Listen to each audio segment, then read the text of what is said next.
Bonjour à tous, merci de nous suivre comme chaque jour sur Guyane la première, le rendez-vous de Belle Bonjour la Guyane. Et nous sommes aujourd'hui dans la belle commune de Mana, sur la route qui nous emmène vers Mana. Nous nous sommes arrêtés pour pouvoir tout simplement découvrir une nouvelle structure, une structure qui existe depuis 2013. C'est la MFR de la région de l'Ouest. Et pour nous en parler, nous allons discuter, échanger avec le directeur Melvin Derby. Bonjour Melvin. Bonjour Tano. Comment ça va? Ça va très bien, merci. Ça fait plaisir de vous retrouver ici. La dernière fois que je vous ai vu, c'était à Rémy-Montjoly. Effectivement, à la régie de quartier. À la régie de effectivement, quartier. oui, Wow. tout à fait. Que s'est-il passé depuis alors? Le souhait change un peu d'environnement, retrouver, on va dire, la Guyane rurale. Ouais, et tout donc, à fait, ouais. voilà, donc, et ma commune, Mana, bien évidemment. Mana, bien évidemment. Et donc, je suis de retour. Voilà, Mana, où est installée la MFR de l'Ouest. Alors, 2013, c'est cela? Non, pas du tout. En fait, les bâtiments étaient inaugurés en 2013, mais la MFR de Mana existe depuis 2000. Depuis 2000, ça fait 17 ans. 17 ans. Voilà. Alors, rappelez-nous un petit peu la jeunesse de cette création de la MFR. Qu'est-ce que c'est? La MFR de Mana, c'est d'abord le constat des élus de l'Ouest guyanais, notamment la communauté de communes de l'Ouest guyanais, qui s'est penché sur la formation des jeunes, et notamment la formation des jeunes dans le milieu agricole. Avant, il fallait que les jeunes de l'Ouest aillent jusqu'à Cayenne, voilà, je me rappelle. exactement. Oui, ouais. Et donc, ils ont voulu enclencher une politique favorisant aux jeunes de l'Ouest de rester sur l'Ouest pour se former, d'où le projet MFR de Mana, qui est un établissement, je rappelle, à vocation agricole. Agricole, avant tout agricole. Voilà. Parce que vous trouvez que ce secteur peut se développer encore plus ici dans la région de l'Ouest? Il faut savoir que 80% des agriculteurs de Guyane sont installés dans l'Ouest guyanais. Oui. Donc, quoi de plus logique pour qu'un établissement agricole voit le jour dans l'Ouest guyanais, et en particulier Mana, avec son histoire de riziculture, comme vous le savez. On s'en souvient. Alors c'est vrai qu'en passant sur la route comme ça, Melvin, on ne dirait pas, mais c'est quand même une belle structure, hein. Comment est composée la MFR de l'Ouest, ici à Mana? Vous êtes sur un terrain de combien d'hectares? 13 hectares. 13 hectares, ouais. Voilà. Alors, en termes de bâtiments administratifs, on a, on va dire, 4 compartiments.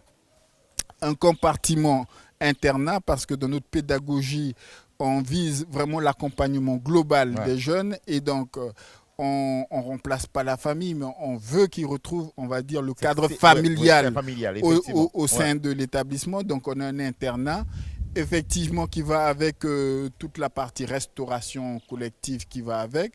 Donc, on a un réfectoire et une cuisine autonome, et donc qui permet de, on va dire, s'occuper de toute cette partie en dehors de la vie estudiantine. Oui, voilà. Oui. On a une partie, on va dire, qui est composée des classes, en fait, parce qu'il faut des classes de cours pour faire cours aux élèves. Donc, on a à peu près 8 classes qui comprend, on va dire, de la 4e au bac agricole. Au bac agricole, ouais. Donc, 4e, 3e d'orientation, CAP, bac agricole. Ensuite, nous avons le bâtiment administratif. Et ce bâtiment administratif, c'est pour toute l'équipe pédagogique, on va dire direction. Également, chez nous, les profs s'appellent moniteurs, puisqu'on n'est pas vraiment le cadre scolaire classique. Ouais. Et puis, pour toutes nos actions qui ne rentrent pas dans la formation scolaire, nous avons une partie, on va dire, formation continue et accompagnement des demandeurs. Même, effectivement, voilà, de la structure. Voilà. Alors, aujourd'hui, combien de jeunes fréquentent la MFR? Nous avons 142 jeunes inscrits dans un parcours scolaire chez nous. Voilà. Sans parler effectivement des stagiaires de la formation continue qui représentent à peu près 80, plus, on va dire, un chantier d'insertion que nous menons de front et qui est là dans le cadre du développement de territoire, et 16 personnes, on va dire, en difficulté qu'on accompagne. Alors, quand vous parlez de formation, quelle est la base de cette formation que vous proposez et quel type de formation je pense qu'elles sont toutes axées sur l'agriculture, hein, l'aspect agricole. Mais est-ce qu'il y a d'autres types de formations que vous proposez? Sur la formation initiale, c'est-à-dire la formation purement scolaire, Ouais. nous sommes vraiment spécialisés agricole. Agricole, ouais. C'est clair, c'est net. Par contre, sur la formation continue et l'accompagnement des demandeurs d'emploi, nous avons des formations agricoles, oui, mais nous avons également d'autres formations puisque les demandeurs d'emploi de l'Ouest guyanais et particulièrement de Mana ne veulent pas forcément tous travailler dans l'agriculture. Donc nous avons par exemple des formations d'agents de prévention de sécurité. Là, nous allons mettre en place des formations d'agents d'escale. Et donc nous avons un CAP service à la personne. Nous avons nous menons il y a l'offre et la demande. Voilà. Par rapport aux besoins du territoire, on développe pour les adultes des actions de formation alors, vous adaptées. me disiez en préparant l'émission, alors c'est vrai qu'il y a des jeunes, puisqu'on revient vers les jeunes, des jeunes qui viennent d'Apatou, qui viennent de Saint-Laurent, qui viennent de Mana, mais qui viennent de beaucoup plus loin encore. Oui, tout à fait. Nous avons des jeunes qui viennent de Kourou, nous avons des jeunes qui viennent de Cayenne. Nous avons, on va dire, toute la Guyane représentée au sein de notre établissement. Donc vous voulez dire que c'est comme une école de la deuxième chance, la MFR? Alors, ce mot de la deuxième chance, j'aime pas. Très bien. Je n'aime pas, puisque, en fait, nous ne sommes pas un établissement à vocation de rattraper des personnes, bien qu'on le fait. Il faut le dire, on le fait. Maintenant, nous sommes un établissement à vocation agricole. Donc, en fait, c'est permettre à la Guyane d'avoir des formations agricoles adaptées aux besoins du territoire. Très bien. Et d'avoir effectivement cette main-d'œuvre qui soit qualifiée et qui permette effectivement de développer l'agriculture dans notre département. Exactement. Et ça, ce n'est pas forcément des personnes qu'on reprenne. Ça, c'est des personnes qui souvent décident qu'ils veulent devenir agriculteurs. Mais dites-moi, le fait de se former à ces métiers de la terre, est-ce qu'aujourd'hui, il y a une passerelle tout à fait normale, naturelle, qui permet à ces jeunes, quand ils sont diplômés, d'avoir leur exploitation? Alors, il faut savoir que la MFR de Mana est l'un des seuls, avec Matiti bien évidemment, qui prépare des diplômes permettant l'installation en tant qu'agriculteur. Effectivement, nous travaillons, et c'est notre métier, à l'installation des agriculteurs, pas seulement dans l'Ouest guyanais, mais en Guyane en général. Vous connaissez les difficultés en Guyane, notamment sur l'attribution foncière, etc., etc. Mais ça ne nous décourage pas. Et nous savons que c'est vraiment, on va dire, un secteur, je dirais, naturel pour l'Ouest guyanais. Et quand, en tout cas, toute l'organisation administrative de la Guyane sera prête pour, on va dire, absorber ces personnes qualifiées, au moins nous aurons le public. Vous aurez déjà la base. On aura déjà la base. Et ça commence par la formation. Vous restez avec nous, Melvin, parce que nous avons encore des choses à découvrir s'agissant de la MFR ici dans l'ouest de la Guyane. On va tout de suite repartir avec notre chronique consacrée à la parole donnée. Qui dit quoi? C'est maintenant. À tout à l'heure pour la suite avec notre invité depuis la belle commune de Mana et depuis la MFR.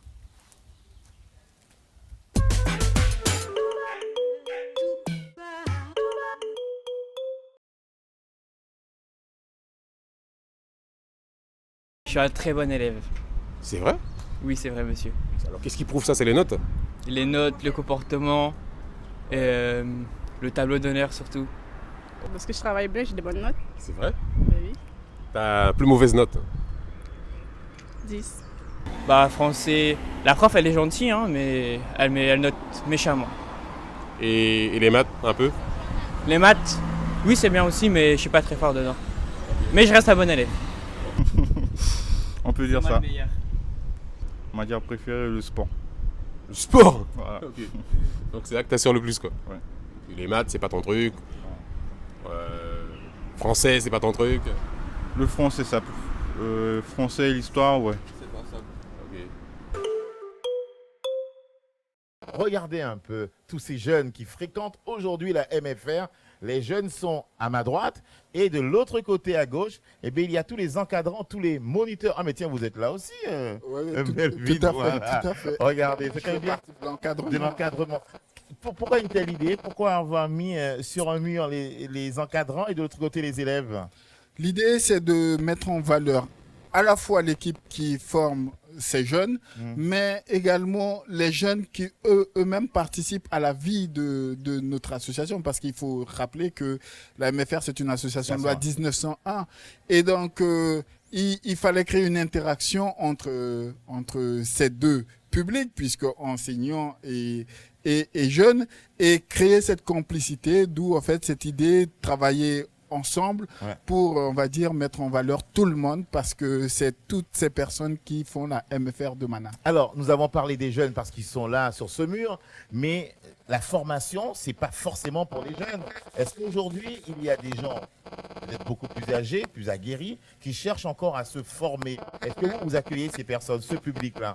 Tout à fait. Comme je disais tout à l'heure, la MFR, effectivement, a été créée au départ par rapport à un constat du besoin de formation agricole dans l'Ouest guyanais.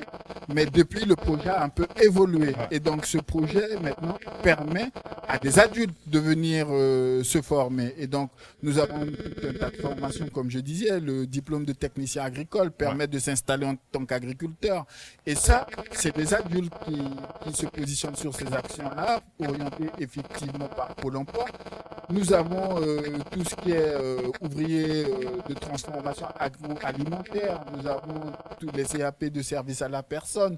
Donc, nous avons un tas de formations, effectivement, qui permettent aux adultes de venir à la MFR de Mana et de se former. D'accord. Alors, aujourd'hui, il faut savoir communiquer. Quand on a un tel outil, il faut communiquer. Il faut faire savoir à la population qu'il y a moyen, il y a possibilité de se former, de pouvoir suivre des cours. Comment ça se passe, vous, concrètement? Est-ce que vous avez suffisamment de moyens pour communiquer, pour inviter, inciter les gens à venir vers vous?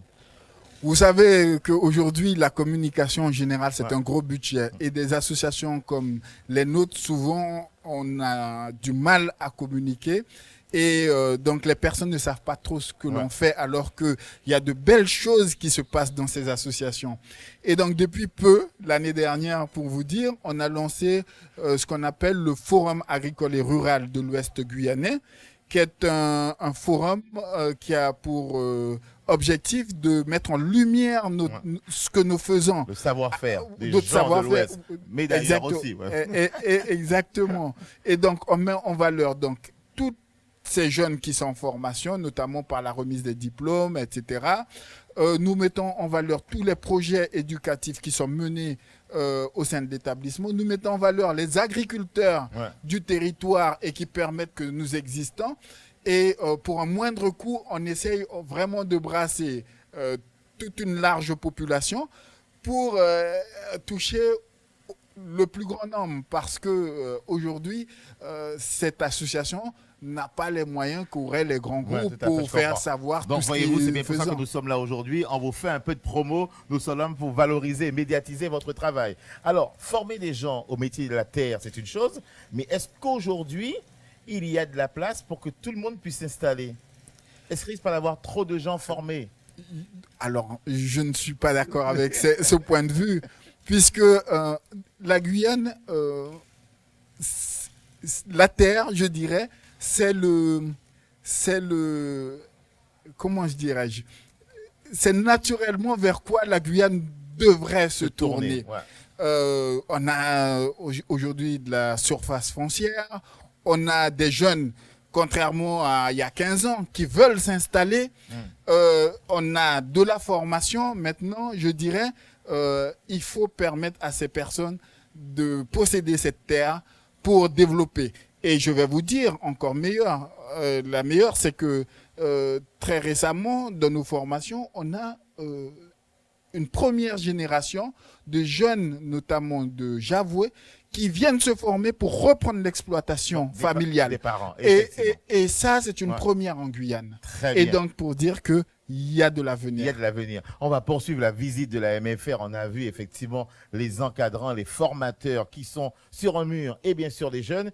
On va poursuivre parce que nous allons maintenant aller vers un bel hommage que vous avez tenu à rendre à ces anciens, à ces piliers, ces gens qui ont joué un rôle important dans le développement de la commune de Mana et qui, même pour certains, leur nom est inscrit ici à la MFR. Alors, cet hommage a été rendu il y a combien de temps maintenant?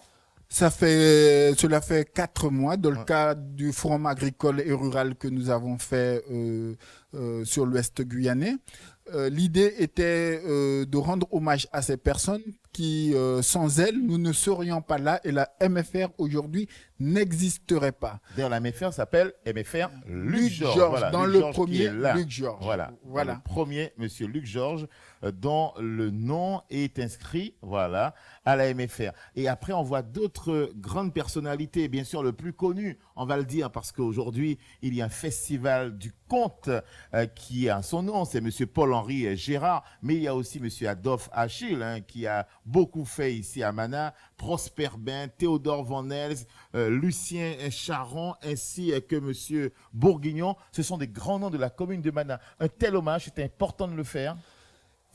Il est très très important puisque pour que les jeunes sachent d'où ils viennent, il faut à un moment donné revoir le passé, qu'est-ce qui s'est passé, qu'est-ce qui fait que nous sommes arrivés là. Et faut leur rappeler que ces personnes ont donné pour l'Ouest guyanais, ont donné pour Mana particulièrement, et que c'est grâce à ces personnes qu'ils reçoivent aujourd'hui. Et nous sommes, je le rappelle, l'association de loi 1901, et en tant qu'association, notre première vocation, c'est de donner. C'est donner. Alors, on va maintenant parler des projets, parce que je suppose que vous avez des projets, beaucoup de projets s'agissant de la MFR. Est-ce que là, dans le courant de l'année, on risque de revenir ici, de discuter avec vous et que vous puissiez nous parler d'un projet qui vous tient à cœur? Quel est le projet le plus fort que vous souhaitez bientôt mettre sur pied? Eh bien, Tano, j'espère te voir pour notre deuxième forum agricole et avec rural. Plaisir, avec plaisir. Au moins ça, comme nous reviendrons, projet, l'équipe, nous reviendrons. puisque ce projet, c'est vraiment la mise en valeur du territoire ou des territoires, puisque l'Ouest guyanais, c'est pas seulement Mana, l'Ouest guyanais est composé de plusieurs territoires vraiment différents avec chacun leur singularité. Et donc, pour nous, il est important de mettre en valeur tout cela. Et donc, j'espère vous voir au moins pour ce projet. Effectivement, la MFR de Mana continue son mouvement puisque ça fait à peu près 7 mois, on est en pleine mutation au niveau de l'organisation, au niveau de la professionnalisation des équipes et donc des actions de formation nouvelles devraient se voir le jour, en tout cas à la MFR de Mana, durant ces prochains jours. Très bien, en tout cas, merci beaucoup. Regardez la MFR ici à Mana et juste en face, il y a le pôle agroalimentaire de l'Ouest guyanais avec lequel vous travaillez, vous collaborez, hein. La passerelle est là, elle existe, la passerelle. Tout à fait, c'est un partenaire naturel. D'ailleurs, le réseau des MFR a contribué à, on va dire, l'accompagnement de ce projet. Et donc, c'est notre partenaire naturel. Et tous nos plateaux techniques pour toutes les formations d'agrotransformation se passent là-bas. Et d'ailleurs, ils sont là-bas. Tout à fait, bien évidemment. La voiture. Merci beaucoup, Melvin. Merci. On a bien discuté, on a bien fait connaissance. C'est vrai qu'on a eu l'occasion déjà de montrer la MFR de l'Est, installée à Regina. Et là, nous voulions absolument venir parler de la MFR de l'Ouest avec effectivement Melvin. Et il y en a 2 dans l'Ouest. Oui, il y a ici et il y a aussi à Patou. Voilà, faut pas les oublier. Faut pas les oublier. Et nous les saluons. Pourquoi pas, nous irons faire un tour aussi. Je l'espère. Oui, avec plaisir. Maintenant, on va partout. À bientôt. C'est fini pour le rendez-vous de Belle Bonjour la Guyane de ce jour. On se retrouve vite sur Guyane la première. Bye bye.